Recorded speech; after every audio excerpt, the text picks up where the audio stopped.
In this video, we're going to explore how to park your machine after it completes a job.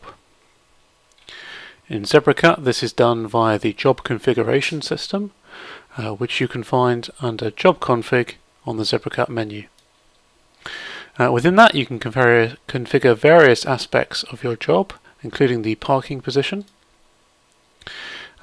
Within the parking position, you have multiple options.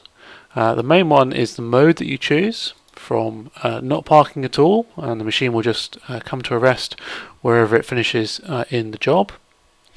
More normally, you would choose to park on a machine corner, and then you can choose the parking position to be one corner or indeed the center of your machine bed.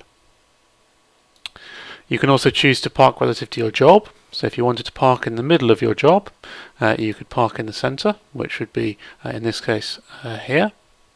You can also choose to park in a corner of your job, so that would be perhaps here, or if I choose this corner, I would end up parking over in this location here, where my mouse is.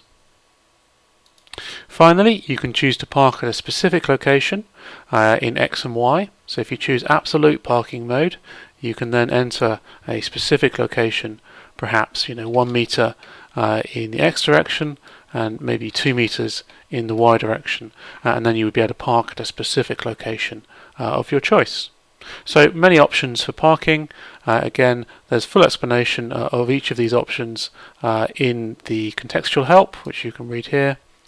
And again, once you set your parking position, I would recommend that you save your job config and then set it as the default so that it applies for every job that you run through ZebraCut.